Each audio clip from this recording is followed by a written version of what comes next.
Hello, audience of the Budapest International Film Festival. I'm Manuel Contreras, programmer of the festival, and we're about to have a conversation with Estephan Wagner, co-director of the film Songs of Repression. Hello, Estephan. How are you? Hello. A pleasure to be here. It's a pleasure for us to have you here, although this year virtually, but still very important to have you here, to have this conversation, and so the audience has the opportunity to see you, and we can share information with them. It's what we always do here, this year, virtually. So, Estephan, so your film is a film that deals on a human level with the aftermath of the terrible happenings of the German colony of dignity in Chile. I wanted to underline that is like deals on a human level with all of what happens there. We were just talking, and I didn't know that you were Chilean. The co-director of the film is your wife. Exactly. Yeah, and she's also Chilean. Yes. So this is something that you grew up with, so to speak, Yes. right? Like with this case and in the being in the information of the nation. Yes, absolutely. So I can briefly tell you that actually our backgrounds are extremely related to the film and also to the way we did the film. My personal backstory is that I grew up in Chile. I was born and bred in Chile, but in a family of German origin, German minority in Chile. Very politically speaking, very right-wing conservative family, from which, but that's a different story, but from which I have distanced myself greatly. But I grew up in that family, and each summer when we would go south for the summer holidays, we would time our journey in a way where we could go and have lunch at a restaurant owned by the Colony of Dignity, which was a pleasurable, cozy, incredibly hilarious experience, especially if you think from now backwards. And Marianne, my wife, as you just said, she is Chilean as well, but on the opposite side, she grew up with her left-wing Chilean mother, exiled in Denmark, and knowing about Colony of Dignity because of what was spoken about at the time in these circles, that political prisoners were disappearing in there and that nobody should ever go near this place because it was extremely dangerous. And it was. Now, many years later, when we had grown up and had understood that the world is much more complex than what we were told in our childhood, we met in London. And we realized how we had learned about the same place and the same country as such, but also this microcosmos from two very extremely different perspectives. And we realized that the world also nowadays works very much like that. We live in these bubbles and we look at the world as if we own the truth. And each person does that. But we have kind of lost the way to interact with each other's truths. So we wanted to make a film where we could explore that. What lies in between? What is neither a victim or a victimizer, but everything that lies in between? The human experience, basically. Mm-hmm. But where did it come from, the choosing this place in this community? Right. Well, we were speaking about wanting to film in Chile together, and we realized that here we had a microcosm. We were researching different stories, different themes, different aspects of life that we would be interested in. And we realized that here we had But there was a microcosm that had such a strong backstory that was kind of easily told. It's a very, I mean, there has been like a Hollywood movie about it, and you know, like in a series, but they're like very black and white ways of talking about this. You know, you have the good one, you have the bad one, easy. I mean, you know that the bad one has to lose at the end, like in all Hollywood it does, right? But we realized that beyond that backstory, there was a present that was much more complex, and that in a way encapsulated the schizophrenia that so many countries live in. Chile is just one example, but I mean, I bet you have a similar story in Hungary. Well, you do have in Hungary, where, I mean, I'm talking about a place that was subjected to a totalitarian system, like Chile as such was under Pinochet, 18 years of dictatorship, like Hungary was for decades, right? Like Colony of Dignity was under Paul Schaefer.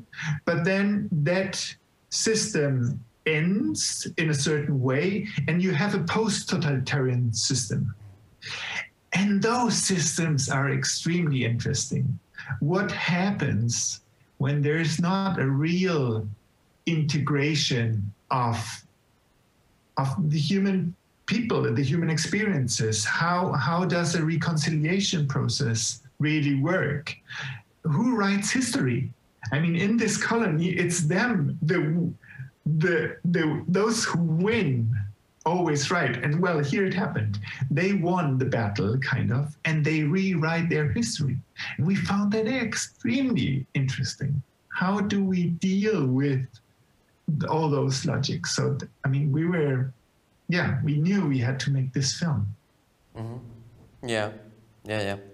And now I see why also you were like choosing to go there when this is a story that has been covered in journalism and also, as you say, in Hollywood and everything. But then, like, having this, as I say, like what you talk about this bubble. But I was very much attracted by the fact of the human level that you have in the film, and because of that human perspective that you have, we can see that the process of reaching out to the characters was not a simple process.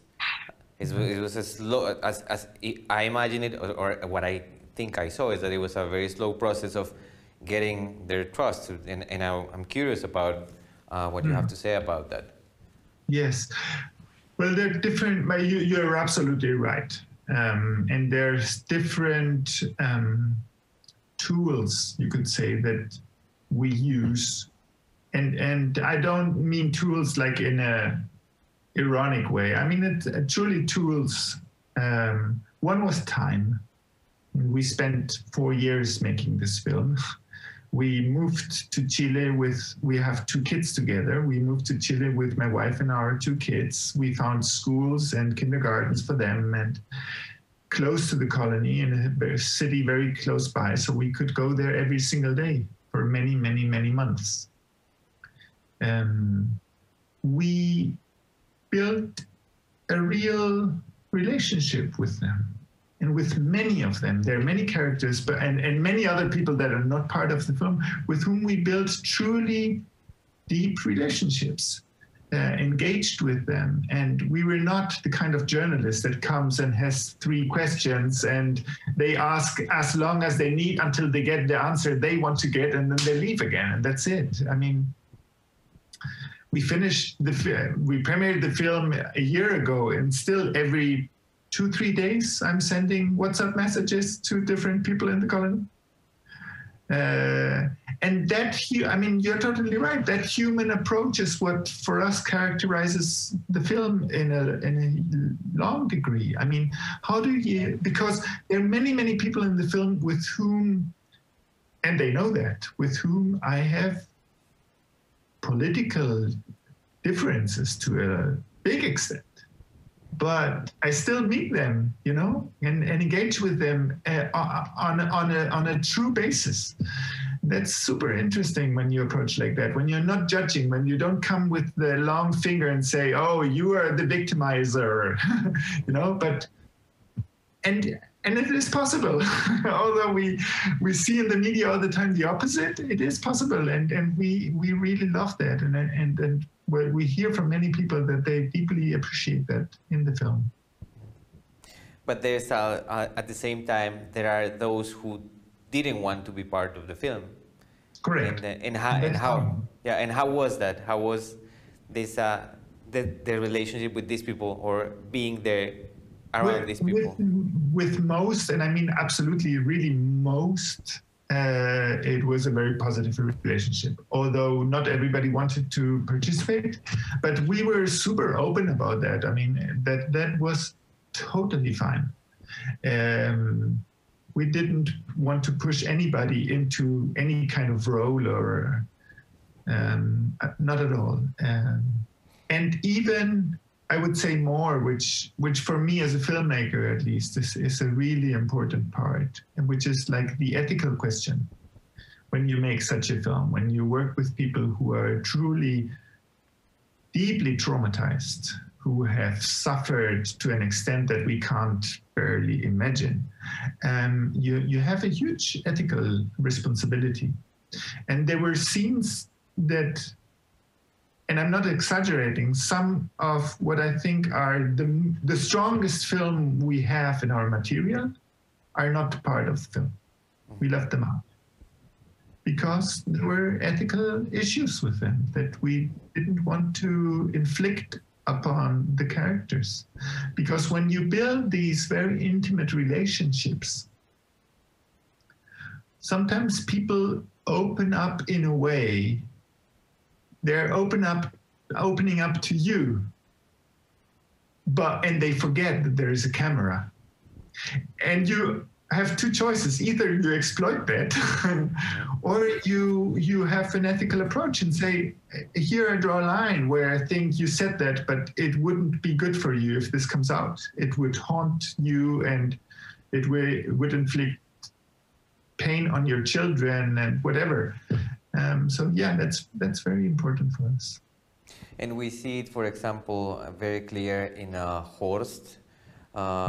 He is the example of this character who opens up to you in front of the camera in a very deep way.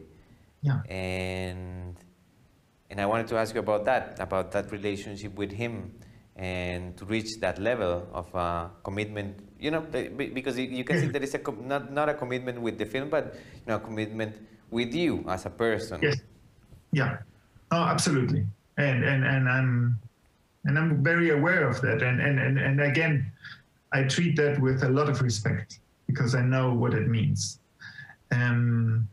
Horst and his wife, Helga, I mean, they're so trapped in so many ways. In a financial way, they have nothing. If they leave, they have absolutely nothing.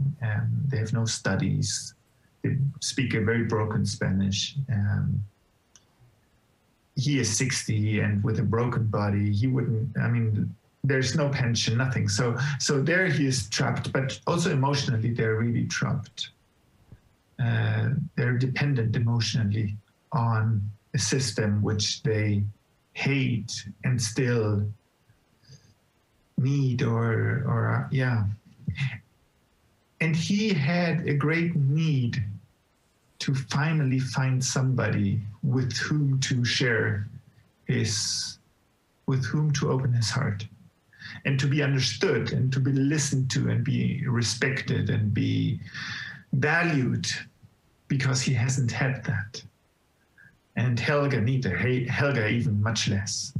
She is in a deep state of depression, although she takes psychopharma, like medicines and stuff.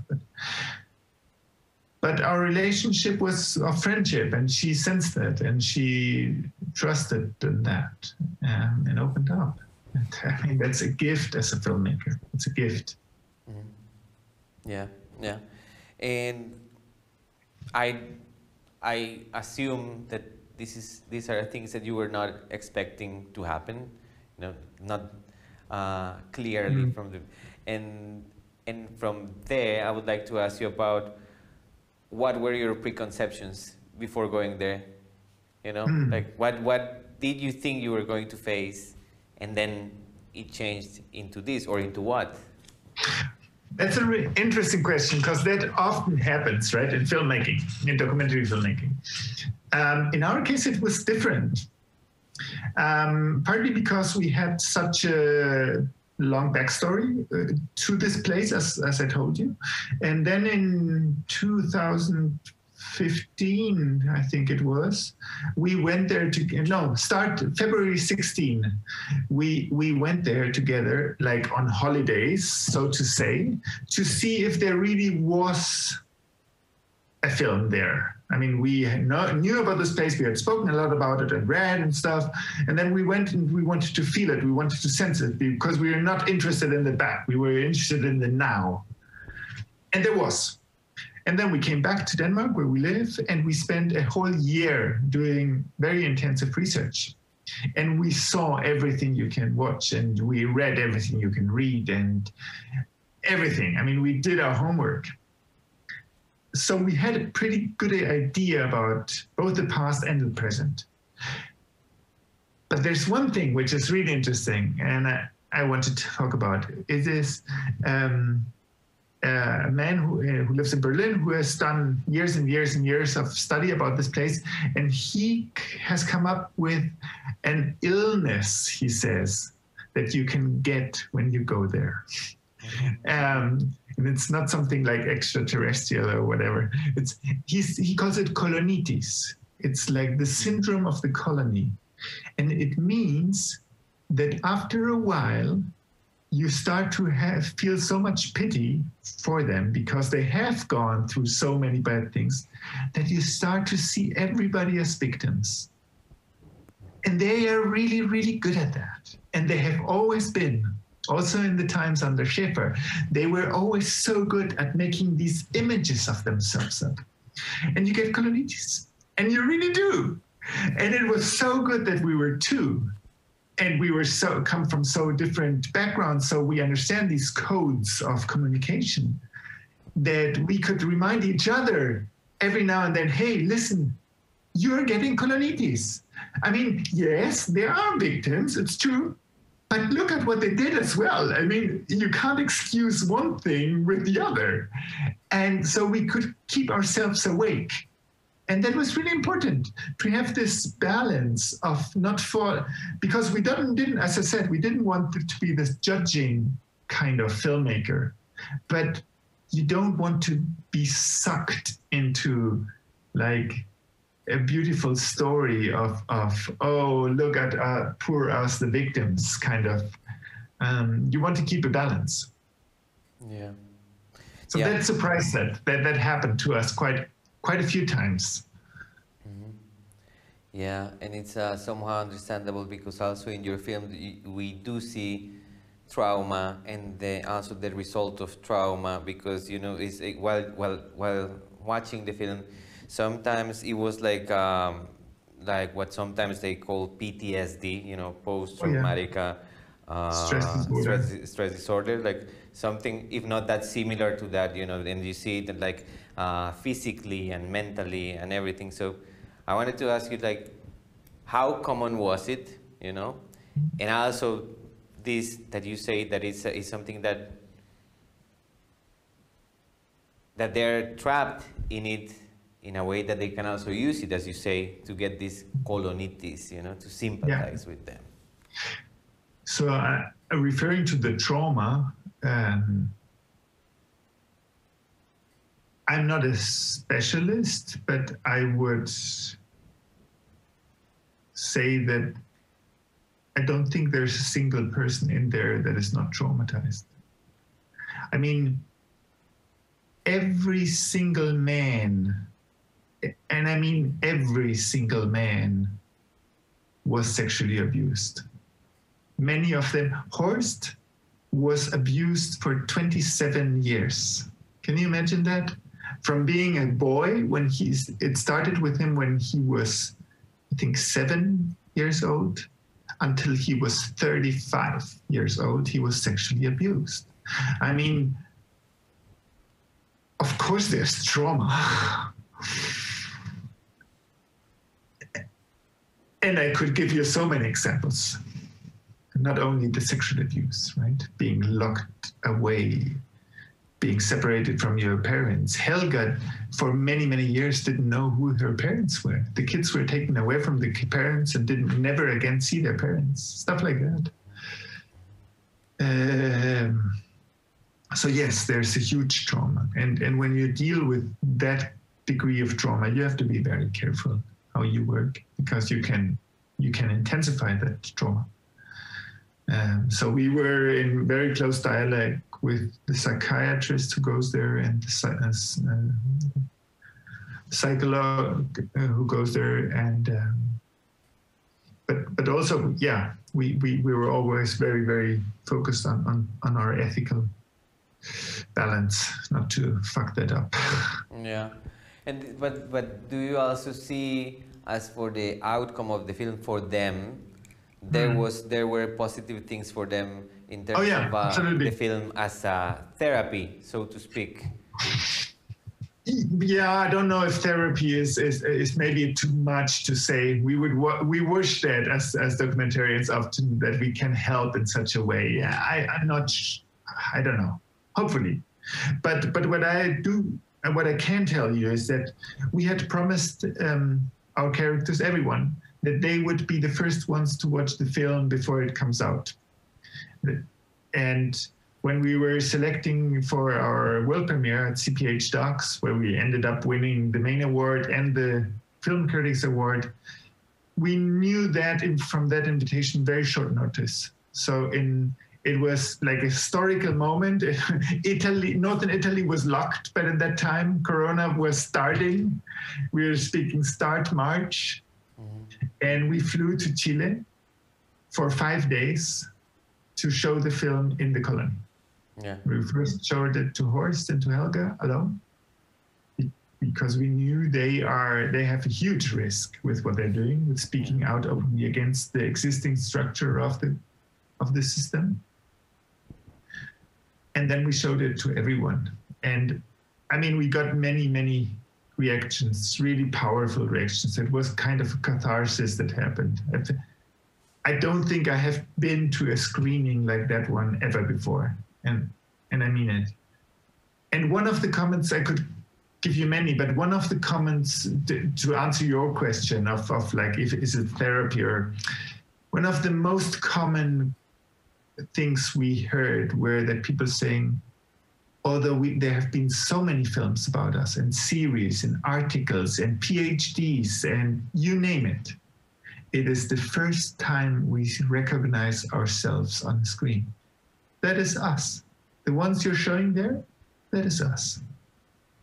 And that is very powerful to hear from these kind of characters.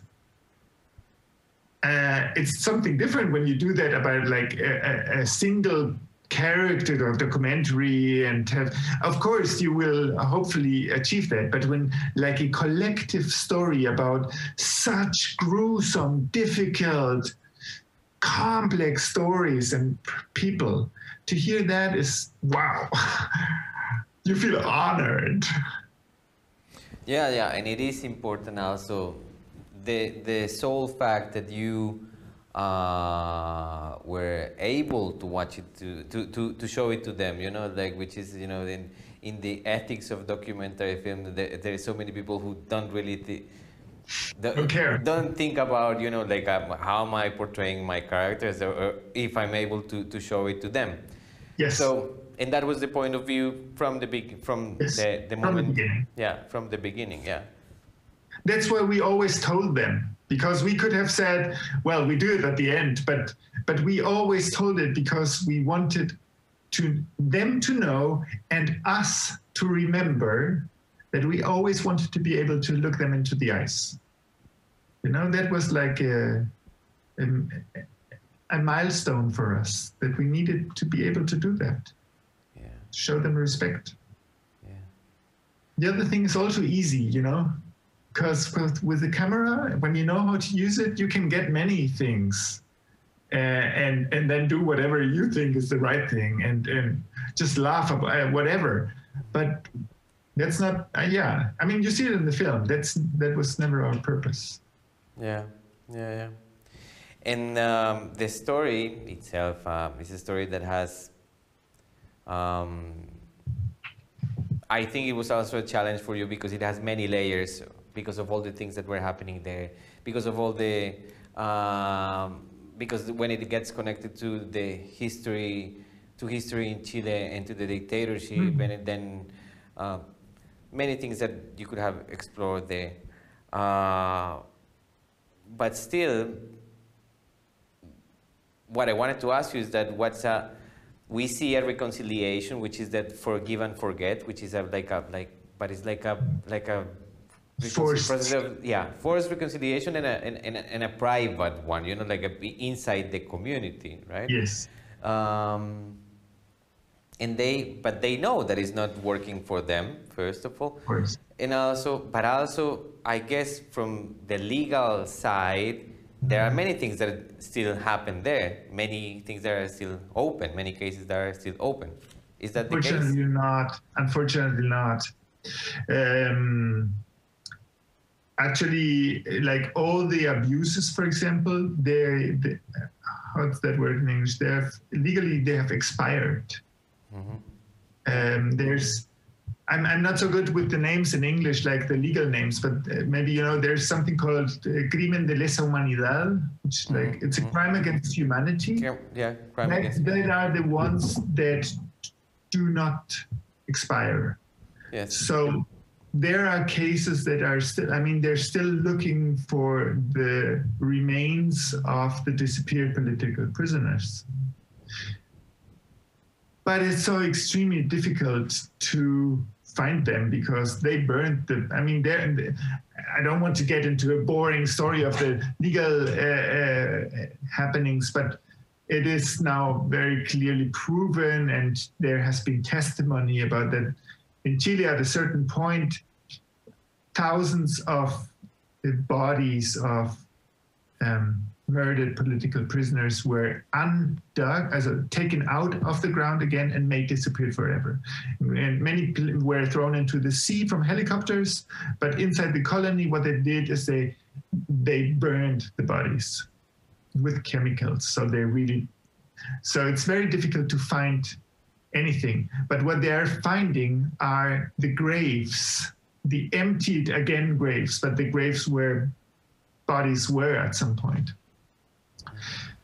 And some people in the colony still know about that, but they're not talking. They're not talking, and that's a huge problem in so many places that I mean, criminals get away with that because they stick together, and because there's this rule above them, which is called forgive and forget. Yeah, which is basically can be summarized as a pact of silence. It is a pact of silence. Yeah. It's extremely strongly imposed pact of silence. And who's the one making sure that this pact of silence is not broken? Yeah, I mean, I know very well where it comes from. There are two power structures inside the colony. They kind of overlap. They're not the same, but they overlap. One is the economical power structure, which owns the holding company, which is like many sub-companies, agriculture, tourism, forests, all kind of stuff, food production. They deliver all kind of sausages and eggs and bread and stuff to supermarkets in Chile. So there's this economical power, and there's the religious power. They're the ones who now preach, and they are part of a German evangelical church that is spread around the world, very fundamentalist Christians. And those two powers have very much the same interests. There's some people in one side that are not in the other, and the way around, but they they work together. So it's an economic, religious stronghold. The next door.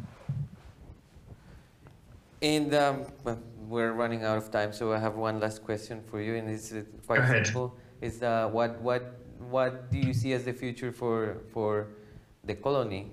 So I see. It's not a simple question. If I understand well, there's a lack of children in the colony. There are children now again, but there was a whole generation missing. So the oldest kids now are 14, 15, and the youngest adults are 36. There's nobody in between, because men and women were separated from each other. They couldn't have children anymore. Sex was not for having kids. It was the opposite. Anyway, that's a different story. What's the future of the colony? It depends very much who you ask, right? I mean, I can only tell you what I would wish for the colony to happen. And I'm not sure how much of that will happen.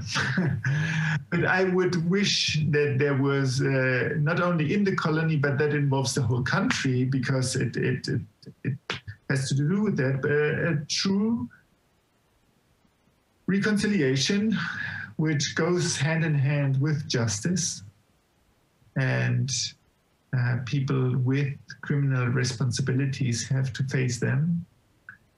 And memory has not to be one-sided. It shouldn't, I don't think either it should be the memory of the victims only, which is like this judging memory you will always have to pay forever and ever, and your kids and your grandchildren. But it should be an objective, balanced memory. There should hopefully be places, I mean, parts of the colony, at least those areas where horrible things in the past happened, like where they now have the hotel, that was the boys' rooms up there. Those places should be made into a historical monument, an open museum, like you have concentration camps in other countries, or gulags. I mean, you don't want to build a hotel there. Come on, it's like, what are you talking about? Yes, so there should be a certain degree of reparation to those who were inflicted, for example, losing their family members. But that's a long process, and that needs, I mean, because, and there are many people who are opposed to that. Obviously, those who are in power and those who hold the memory now and rewrite the memory, they're opposed to opening up to that. In that sense, it should be imposed by a superior power, which is the power of the state. And both Chile and Germany have huge responsibilities there that they're not willing to take. Yeah. I mean, right now it's a stupid example because it's so far away. Chile, I mean, who cares in a way, but it's an example that you can translate to many places. Right now, the Minister of Justice and Human Rights is a close ally of the Pinochet dictatorship. And during that time, he did lobby work to protect the colony of dignity. And he is the Ministry of Justice now.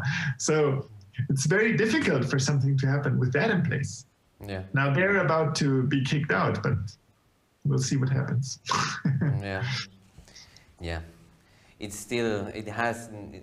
still very complicated, and it's a story that has many traces, and it's going to continue being like this. Yeah. Stefan, thank you very much for being with us. Thank you very much for this conversation and for giving us the opportunity to watch this film. We really admire your work, and we hope to see more from you. It's a remarkable film. It's a sad film, but it's remarkable because of the way the execution. And muchas gracias for being here and for talking to us. Thanks a lot. I want to thank you guys and also the Budapest Film Festival for choosing the film, and it's a real shame not to be able to be there. We were so much looking forward to it. I hope it happens again, and maybe we can come for the next festival. It would be a real pleasure to be there. And that would be great. In person. That would be great. All right. Yes. All the best. Thank you for having me. Bye-bye. Thanks a lot. Bye-bye. And thank you, everybody, for being with us. The film you can watch anytime for the whole duration of the festival from now on, after the premiere of the film, and the same with the other films, and the same with this conversation that we just had with the director of the film, and with any other of the conversations of about the other films of the festival. Thank you.